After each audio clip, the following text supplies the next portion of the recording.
Hello, അങ്ങനെ പുതിയോതിയമ്മേരെ മുടിയെല്ലാം എടുത്തേ നമ്മൾ രാവിലത്തെ ചായ പരിപാടി നോക്കലായേ. ഇത് കാവിലത്തെ ചായയും കടിയാന്നേ, ഉപ്മാവും ചായയാണ്.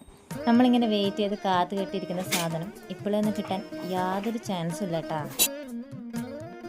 കാവുന്ന് ഞാൻ പിന്നെ നേരെ കുറച്ച് സമയത്തേക്ക് വീട്ടിലേക്ക് പോയിട്ടുണ്ടേ. അങ്ങനെ ഞാനും ആദ്യമമ്മയും സൊറവറിന് വീട്ടിലേക്ക് എത്തിയിട്ടുണ്ടേ. അയ്യോ, ഞാനൊരു കാര്യം പറഞ്ഞു പോയിട്ടുണ്ടേ, പല്ല് തേച്ചിട്ടില്ല. അങ്ങനെ പതുക്കെ പല്ലെല്ലാം തേച്ചിട്ട് ഞാനും ആദ്യമമ്മയും കൂടി ചായ കുടിക്കാൻ ഇരുന്നിട്ടുണ്ടേ. നമ്മളെ അമ്മമ്മക്ക് മെയിനായിട്ട് കട്ടൻ ചായയാണ് വേണ്ടത്. എത്ര ഗ്ലാസ് കട്ടൻ ചായ കിട്ടിയാലും അമ്മമ്മ കുടിച്ചോളേ.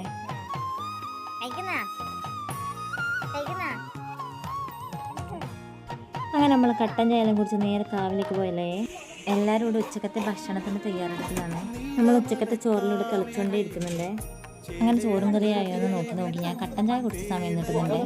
അങ്ങനെ ഫൈനലി ഗൈസ് നമ്മളെ ചോറും ചിക്കൻ കറിയും ഇവിടെ റെഡി ആയിട്ടുണ്ട്. കഴിഞ്ഞ വർഷം ചോറ് തിന്നാൻ പറ്റിയില്ല എനിക്ക്, അതുകൊണ്ട് ഈ വർഷം മര്യാദയ്ക്ക് കഴിക്കണം. അങ്ങനെ വെയിറ്റ് ചെയ്തിരുന്ന സാധനം കഴിക്കാൻ തുടങ്ങി.